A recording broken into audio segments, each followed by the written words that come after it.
Retos 91.9. La voz de la ciencia y la investigación javeriana.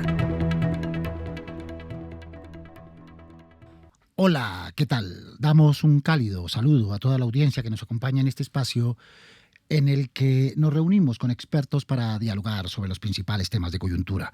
Cordial bienvenida.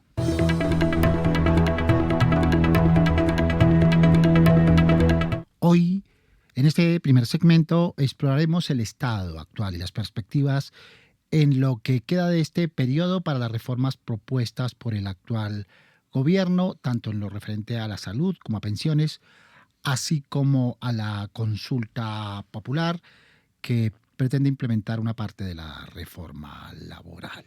Para profundizar en estas reformas y comprender sus implicaciones, nos acompañan en este espacio Carlos Moreno, politólogo, magíster en estudios políticos de la Universidad Nacional, magíster en Ciencias Políticas y doctor en Ciencia Política de la State University of New York y profesor asistente de la Facultad de Ciencia Política de la Universidad Javeriana.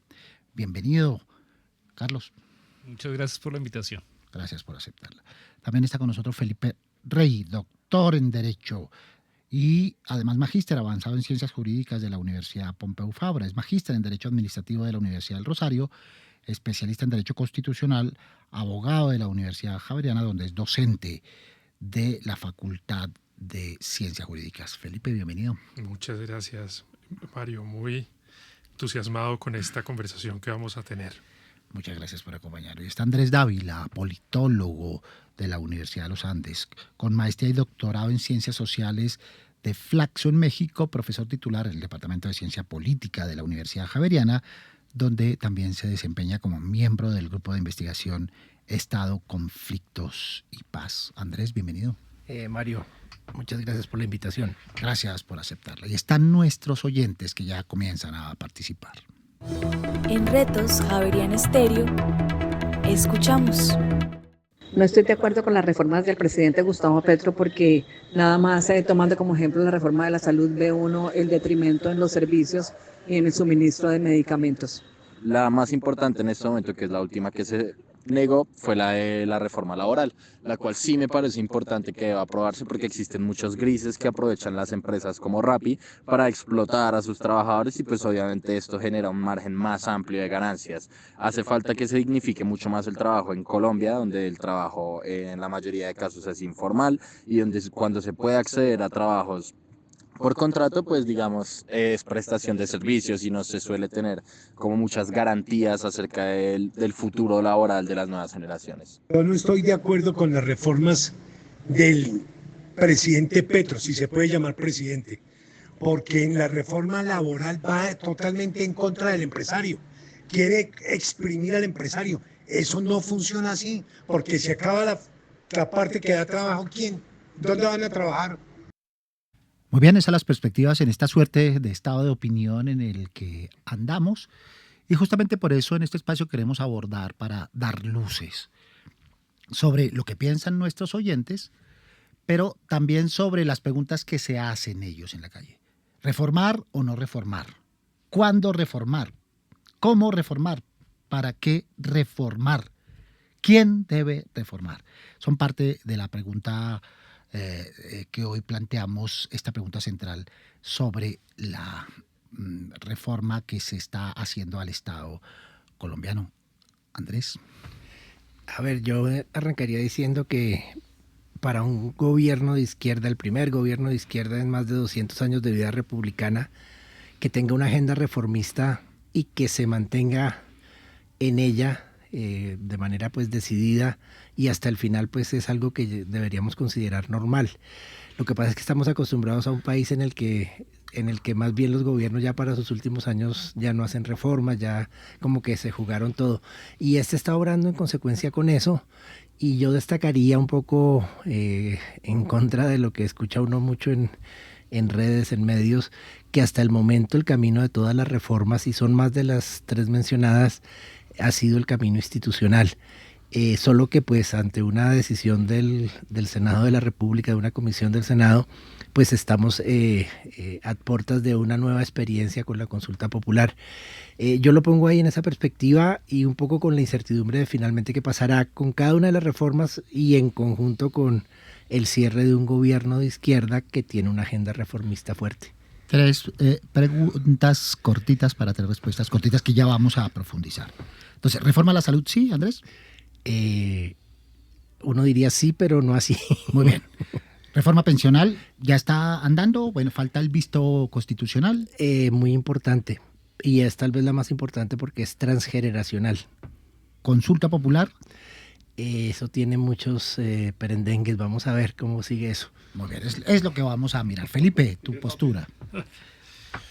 Bueno, yo estoy de acuerdo con Andrés en la agenda reformista y me parece legítimo que ese sea el tono de este gobierno. Ahora creo que es importante tener presente la arquitectura constitucional del reformismo en Colombia, es decir, el deseo de la Constitución de 1991 es que la reforma, la posibilidad de realizar reformas esté en cabeza no solamente del Ejecutivo, sino también del Congreso e incluso de la Corte Constitucional. Es como si los colombianos en la Constitución de 1991 hubiéramos dispuesto un equipo, un grupo, un equipo, ahora que viene esto después del fútbol, un equipo para realizar las reformas. Entonces creo que es importante tener presente esto, que la última palabra acerca de qué se debe reformar y no en Colombia no le corresponde solamente a un ejecutivo elegido, sino al concurso entre las 3 ramas. Muy bien. Carlos, tu posición. Yo creo que pues comparto la visión de Andrés de que pues un gobierno de izquierda va a tener una visión reformista de lo que ha sido la política pública en Colombia. Creo que el inconveniente y lo que le agregaría a lo que estaba diciendo Andrés es que a Petro le tocó un escenario bastante complicado para impulsar sus reformas. Tiene un Congreso excesivamente dividido y en algunas comisiones bastante polarizado. Y entonces intentar desarrollar un proceso reformista como el que él desea es un escenario supremamente complicado. Entonces, si él quiere conseguir los cambios que está pensando, creo que le tocó el peor momento en términos de la composición del Congreso, pensando lo que estaba diciendo Felipe. Muy bien, las mismas 3 preguntas cortitas. ¿Reforma a la salud, Felipe? Reforma a la salud está muy difícil en el Congreso. Yo creo que pero sí se debe lo que creo es que en el Congreso no va a pasar. Pero sí debe haber reforma. Yo particularmente no estoy de acuerdo con esta reforma a la salud y creo que de todas las reformas es la que menos consensos genera y más críticas genera. Yo creo que es la reforma más complicada. Y ahora con miras al tema de la consulta popular, habrá que ver si el gobierno quiere incluir también preguntas sobre la reforma a la salud en esta consulta. Pero de las 3 me parece la más delicada por temas de conveniencia. Hay una disputa muy profunda acerca de si el modelo que a través de esta reforma quiere el gobierno es el adecuado o no. ¿Reforma a la salud, Carlos? Sí, pero no esta. Muy bien. ¿Reforma pensional, tal como está? Yo diría que sí. Muy bien. ¿Consulta popular? Yo me atrevería a decir que no es el mejor camino para hacer lo que él desea hacer. Muy bien. Decías, Andrés, sí reforma la salud, pero no así en esta transición a lo que se ha denominado un aseguramiento social en salud, con la pretensión de un sistema público, universal y solidario para superar las limitaciones del modelo actual. ¿Por qué no así? Bueno, yo creo que sobre todo porque la forma en que se ha construido la discusión y el debate en el Congreso y fuera del Congreso hace que sea muy difícil sacar de eso algo positivo y propositivo. Creo que desde un comienzo, por ejemplo, a diferencia de la laboral y de la pensional, lo que hubo fue tensiones y desde un comienzo desinformación. Y entonces es muy, mejor dicho, además que un grupo de la población como nosotros que recibe o recibía, bueno, yo creo que todavía recibo un buen servicio de salud, pues somos una parte de la población. Hay unos sectores, unos territorios y unas personas con unas determinadas problemas de salud que no estaban atendidos. Entonces por eso la reforma es imperativa, es necesaria, pero lo malo es que ya realmente eso, en eso sí que hay polarización y en eso sí que ya uno no sabe a quién creerle prácticamente nada. Entonces eso es lo complejo. Igual de cómo salgamos, habrá que hacer cosas sobre ese sistema porque está bastante afectado. ¿Qué se salva de esa reforma a la salud a tu manera de ver, Felipe? ¿Y qué no debería ir?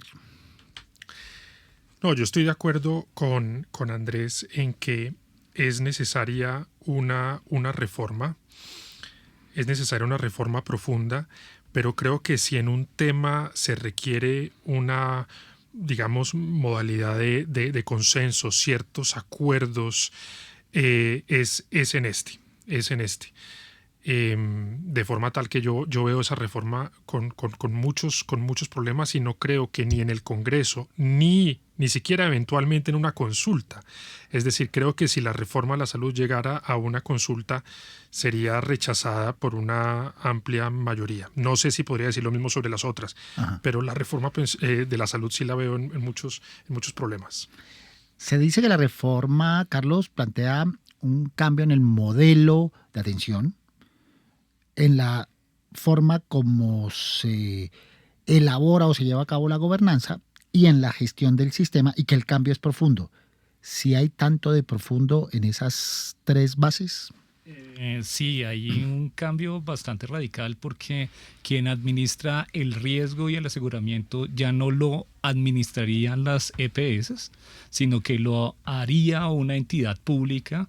Y ahí hay un inconveniente, no tanto si el Estado puede hacer eso o no lo puede hacer, sino que la manera en que lo está pensando el gobierno y el tiempo que ha dispuesto para ejecutar esa labor no es creíble.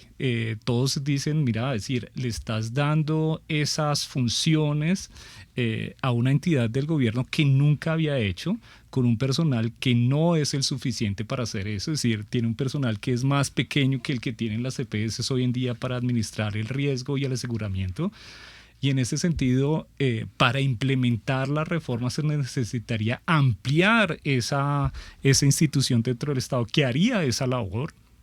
Y pues al mismo tiempo entra en contradicción con algunas cosas que dice precisamente la propuesta, es que se va a hacer un uso mucho más eficiente de los recursos, y todo indica todo lo contrario, es decir, para precisamente mejorar el aseguramiento y la administración del riesgo desde el Estado se requiere invertir mucho más dinero.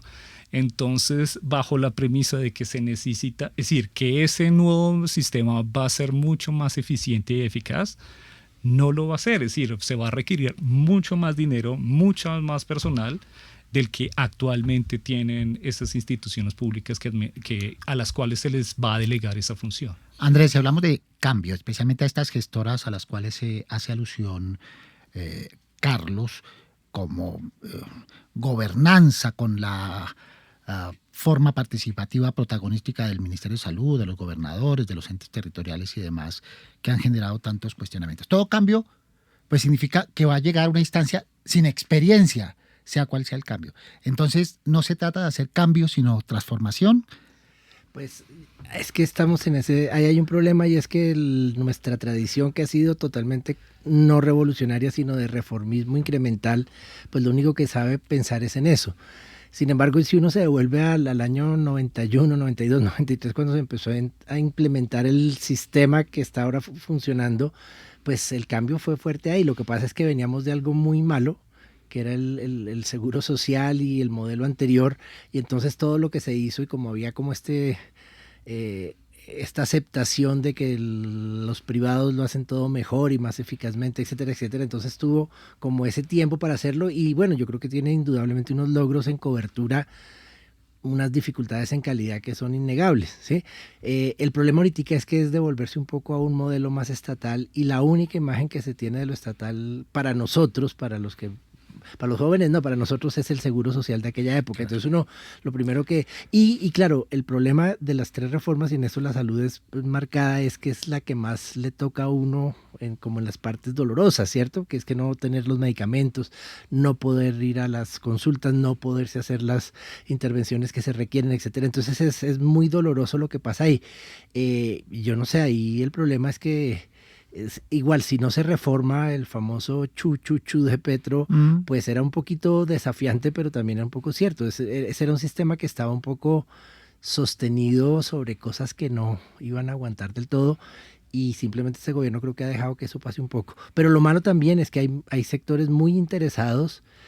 Yo en este momento de verdad no puedo leer muchas fuentes diversas y ya no sé a quién creerle, ¿sí? Y es muy difícil saber cómo retomar ese proceso y ordenarlo, precisamente además porque también pues la ministra Corcho, cuando inició el proceso en el Congreso, lo inició siempre de manera combativa y con un texto que no fue tan consultado, etcétera, etcétera. Pero entonces cuando uno dice, pero si se cayó la laboral que estaba tan negociada, ¿sí? Así no fuera la mejor, etcétera, pero es así que se había negociado con muchos sectores que ahora lo están negando, en la de salud hay ese problema. Y entonces yo no sé, y el problema es que uno no puede parar el sistema de salud, pero no sé, ahí estamos y pues están pasando cosas tremendas alrededor de eso, lo de los medicamentos y demás. Todos los escándalos del día a día. ¿No es una visión muy determinista, Felipe, esta en la que estamos? Todo lo público es corrupto, todo lo público es inepto y entonces la salida es la privatización. No, yo creo que esas visiones simplistas tanto del papel de lo público como de lo privado son erradas. Creo que en cada caso, como lo estaban diciendo, necesitamos un enfoque, pero también un enfoque acerca de cuáles son las implicaciones de la transición y si estamos en capacidad de cumplir con los medios para los fines que nos hemos trazado, que es lo que muchas veces yo veo que falta en la conceptualización acerca de las reformas. Es decir, hay claridad cierta claridad acerca de los ideales, acerca de los fines, acerca de lo deseable, pero a la hora de los instrumentos, de los medios, de los procedimientos, creo que hay cortocircuitos importantes y creo que es sobre todo allí, no es tanto, fíjense que yo creo que en cuanto a fines, en cuanto a propósitos, puede haber mayor acuerdo en la población colombiana, pero es en los medios en los cuales discrepamos y también en nuestra percepción acerca del alcance de los medios, es decir, qué tanto puede hacer el sector privado, qué tanto puede hacer el sector público. ¿Aplica esa máxima popular de algo es algo, peor es nada, o mejor nada y otra reforma completa? No, o sea, yo creo que en este sentido es que yo creo que hay que comenzar a establecer unos diálogos de qué efectivamente es lo que se necesita y qué es lo que no se necesita, y establecer un proceso de diálogo precisamente con relación a los medios. Y como lo estaba diciendo Andrés, con el tema de salud fue al choque. Y el llegar al choque, pues lo que genera fue un recelo por parte de los diferentes grupos políticos que se encuentran en el Congreso y los diferentes grupos económicos o sociales que están alrededor de la salud. Y era como, ¿es esta o nada? Y a pesar de los diferentes intentos de establecer procesos de negociación con la reforma a la salud, nuevamente era choque. Y pues sencillamente lo que terminó sucediendo es que la gente ahora tiene un poco de pavor, ¿sí? Claro. Especialmente cuando, es decir, pues mi mamá es maestra, bueno, fue maestra y ahora es pensionada del magisterio. Y entonces ella me comenta de estas historias terribles de cómo transformaron el servicio público de los maestros para atenderlos. Y entonces lo peor de en este escenario es que el ministro de Salud dice, es que así va a lucir la reforma a la salud y está saliendo un desastre.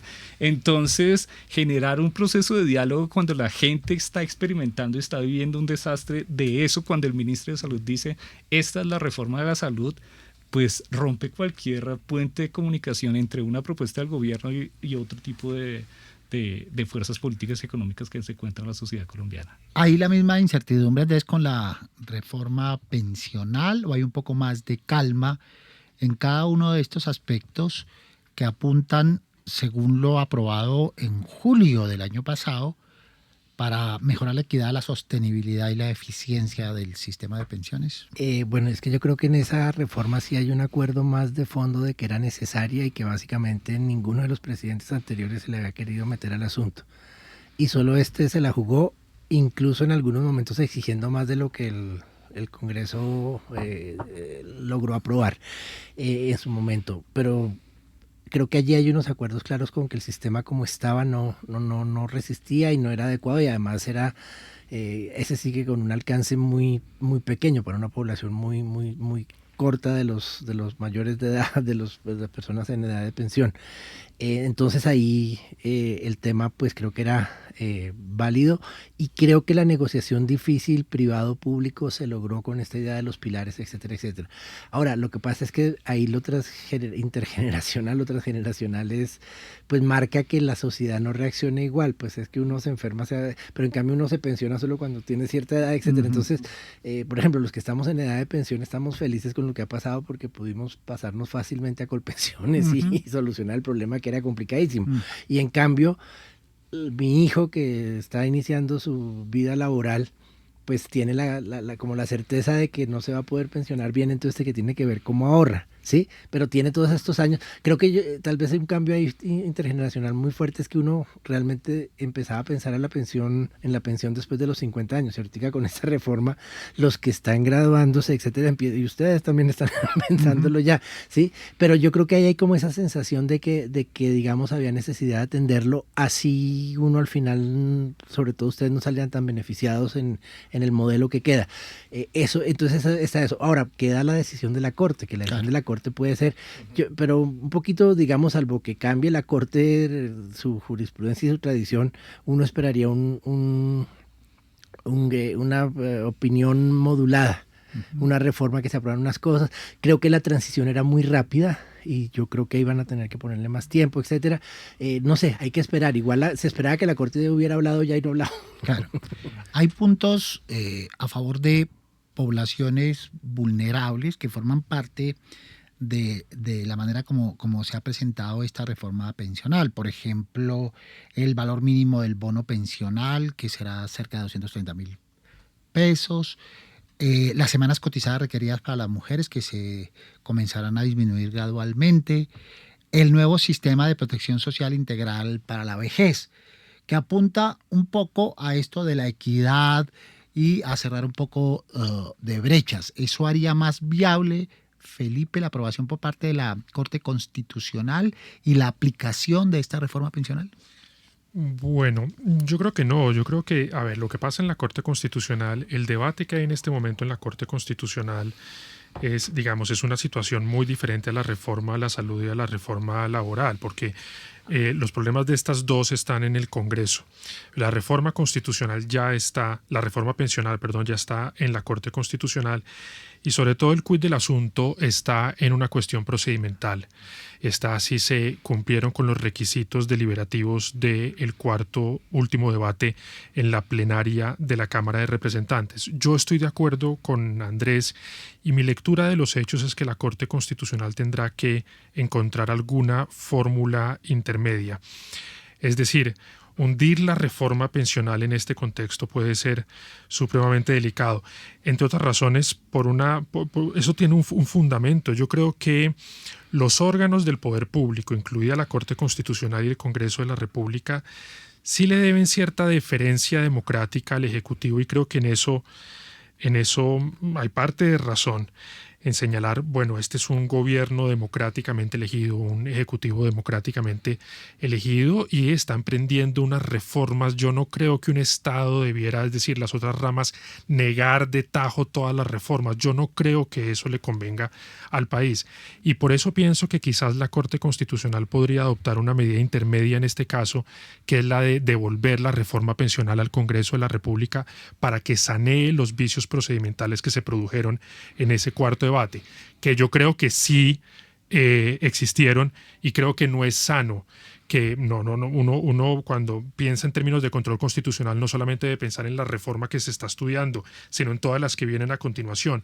Yo no creo que es sano que se establezca como precedente que una reforma de esta envergadura pueda entrar en vigencia sin uno de los 4 debates que requiere la Constitución. Pero tampoco creo que por esa sola razón la Corte Constitucional deba hundirla, sino quizás buscar la fórmula intermedia de reenviársela al Congreso, con lo cual se produciría un escenario muy interesante, y es que quizás el Congreso en esa esas circunstancias podría hundirla. Muy bien. Es quizá esta reforma un poco menos dicotómica de lo que se planteó inicialmente, especialmente en lo que tiene que ver con los fondos públicos y los fondos privados. Parece haber un acuerdo mayor y una invitación a trabajo conjunto en esta idea de conciliación, Carlos. Lo que pasa en esta reforma es que creo que todos los sectores, tanto políticos como económicos, estaban de acuerdo que esa era la reforma, ¿sí? Es decir, creo que la diferencia era en dónde se hacían los cortes, y entonces definir dónde se hacen los cortes, es decir, quiénes entran dentro del régimen de transición o quiénes no entran, pues es un número, es decir, tenemos que llegar a un acuerdo con relación a un número, con relación al número de cuánto cuánto debes ganar para entrar en el público y en el privado, pues también es un número. Entonces, en ese sentido, pues negociar un número es mucho más fácil que negociar otro tipo de cosas. Además que todos estaban de acuerdo con eso. Es decir, además que la discusión de la reforma pensional no se genera en Petro, sino que lleva ya muchos años. Y entonces, por ejemplo, uno podría pensar Fedesarrollo, que en algunas ocasiones el director de Fedesarrollo tiene unas opiniones bastante fuertes en contra del gobierno. El director de Fedesarrollo decía, estoy de acuerdo con la reforma, lo que no estoy de acuerdo es el corte, ¿sí? Los años de cotización para que entres en régimen de transición, no estoy de acuerdo con esa, pero finalmente todo el mundo está de acuerdo y entonces por eso el proceso de aprobación fue mucho más ágil, ¿sí? Porque todos estaban de acuerdo en qué se iba a hacer. Lo único que no estaban de acuerdo es los cortes, y eso ya es un proceso de negociación. Andrés. Muy rápido. Casi todos, un consenso mayoritario, pero yo he leído y en X he leído muchas cositas de gente que decía que era una reforma que se robaba la plata de la gente, de los que habían ahorrado y no sé qué, y con un desconocimiento y con una intención de enredar la cosa, pero lo que pasa es que eran minoritarios. Muy bien. Entonces, en la otra cosa en la que parecen estar de acuerdo todos, sobre todo a partir de la última semana de marzo, es con la consulta popular, aunque por distintas razones, ¿verdad? Comenzó como una iniciativa del gobierno, pero ahora todos se montaron en el mismo bus y todos quieren, entre comillas, aprovechar la consulta popular. ¿Para qué, Andrés? Pues básicamente yo creo que lo que pasa es que fue una manera, digamos, de reiterar el llamado de Petro a la calle, que al final uno, pues, bueno, no le fue tan mal el 18 de marzo, pero que siempre queda la duda de eso. Lo que pasa es que creo que se adelantó la campaña electoral y entonces ya estamos en una cuestión que el país sí no había vivido así de esa manera y es como la superposición de ambos procesos y hay una interrelación muy fuerte. Pero lo que pasa es que este es un país también de abogados y de leculeyos y entonces yo no sé si y de un gobierno que tiene todo menos como capacidad de gestión. Entonces uno como que trata de hacerse los panoramas y uno dice, y si esto pasara y si el Congreso no devuelve las preguntas, después obtener el umbral para el sí es dificilísimo, ¿sí? Si no lo obtuvo Santos, que le bajaron en los umbrales para el plebiscito, si no lo obtuvo Claudia, que era una reforma bien, pues porque eso todo ya estaba en la ley, pero le sirvió para ser alcaldesa. Sí, no, es decir, no hay... no ve uno como un panorama político en el que le pueda ir bien al gobierno, es lo que yo leo desde fuera, pero pues ahí ya se metieron en esa y de manera muy decidida. Felipe, no conocemos las preguntas, no conocemos el trámite, pero ya está montado el tinglao, parece que todo está listo, menos la reforma. ¿La reforma era lo de menos? Ojalá, yo lo que espero es que ojalá todo no esté listo. Porque yo creo que la consulta popular, como lo decía Andrés, pues por una parte tiene problemas de conveniencia y por otros también tiene problemas constitucionales, pero pensando en los temas de conveniencia, mire, o sea, el próximo año 2026 nosotros vamos a tener elecciones de Congreso, elecciones de presidente. Yo no sé si es conveniente y es sano para la democracia colombiana con estos niveles de polarización, de manipulación del debate público, por no hablar de directamente violencia política por parte de los autores, porque es que el discurso político ha descendido a unos niveles que yo la verdad no considero que eso forme parte del debate público, sino lo considero ya una modalidad tenue y emergente de violencia política. Entonces, si estamos en un escenario de ese tipo, conviene afrontar un debate de estas circunstancias, como lo decías, Mario, sobre unas preguntas que no conocemos, pero que se nos han permitido más o menos entrever. Y yo lo que miro con preocupación es que son preguntas que hacen alusión a los beneficios, a cuestiones más bien, pero que no hacen alusión a los costos de las reformas o a los defectos de las reformas, de forma tal que esa es una consulta que engaña al pueblo ya desde un principio. Porque uno no puede preguntarle a la gente solamente sobre los beneficios y no también sobre los costos. Por eso es que la Constitución y la ley establece un mecanismo de participación directo y distinto para la aprobación de textos normativos, que no es la consulta popular, sino son los referendos. Entonces yo creo que también hay un problema de adecuación del mecanismo que el gobierno está queriendo utilizar. Yo no creo que aquí debamos estar hablando de consultas populares, sino de referendos. Por supuesto sé por qué no estamos hablando de referendos, porque los referendos tienen unos requisitos mucho más exigentes que las consultas populares. Muy bien, la consulta es lo de menos, Carlos, y lo importante aquí es la campaña. Pues no creo, o sea, yo creo que la consulta es importante porque sencillamente creo que es una oportunidad que todos los actores políticos van a aprovechar, ¿sí? Es decir, yo creo que en este escenario la oposición puede ser que diga, nos montamos en la consulta popular, pero como un mecanismo para mostrar quién es el que está fuerte afuera, ¿sí? Y una cosa que yo creo que aprendí un poco a las malas Santos precisamente con el plebiscito es que irse a la ciudadanía cuando no tienes la favorabilidad de la ciudadanía es perder la lucha. Más allá de que uno intente, vamos a hacer un proceso de sensibilización, vamos a educar cuáles son las preguntas, al final de todo lo que va a mover a la gente en muchas ocasiones va a ser, me cae mal el gobierno de Petro, yo creo que el gobierno de Petro es malo. Es decir, esto lo estoy diciendo no porque yo lo crea, sino que las encuestas de opinión están diciendo que la favorabilidad del presidente está entre 30 y 35%. Entonces eso quiere decir que quien tiene las de ganar en esta circunstancia va a ser la oposición en cierta medida, ¿sí? Entonces arriesgar mucho del capital político que tiene el gobierno a través de una consulta, desde mi punto de vista, es un error. ¿Sí? Porque sencillamente le revelas a la oposición cuán fuerte eres, y creo que en este momento no debería hacer ese ejercicio, además que se diluye el debate sobre lo fundamental, que era la reforma laboral y la reforma a la salud. Entonces, porque ya, como lo estaban diciendo antes, pues ahorita ya los debates son, unos debates de la calle. Entonces, en ese escenario, pues la calidad del debate es supremamente pobre, y cuando lleguemos ahí al momento de la elección, ahí no necesariamente la gente va a votar porque es un votante racional y que considera que es una buena reforma, sino ya me cae mal el presidente y me lo llevo por delante votando que no, o no saliendo, que sería peor. Muy bien. Entonces, Andrés, ese tema va a quedar continuará, ¿verdad? Y volveremos a invitarlos para seguir comentando la evolución de las reformas, porque no ha terminado ninguna de ellas. En el cierre, Andrés. No, eran dos cositas, que también lo vivió Uribe teniendo toda la favorabilidad con su referendo. Y una cosita para que queden pensando, yo creo que la sociedad colombiana no está polarizada, está fragmentada. Tal vez las élites sí están polarizadas. O sectarizada, quizá, tal vez. Andrés Dávila, politólogo, doctor en Ciencias Sociales y profesor titular de la Facultad de Ciencia Política de la Universidad Javeriana. Muchas gracias por estar con nosotros. A ti, muchas gracias. Volveremos sobre el tema. Felipe Rey, muchas gracias. Doctor en Derecho de la Universidad Pompeu Fabra y también profesor de la Facultad de Ciencias Jurídicas de la Universidad Javeriana. Muchas Felipe, gracias, Mario. Muchas gracias por la invitación. Carlos, muchas gracias. También politólogo y doctor en Ciencia Política y también docente de la Facultad de Ciencia Política de la Universidad Javeriana. Muchas gracias, Mario, por la invitación.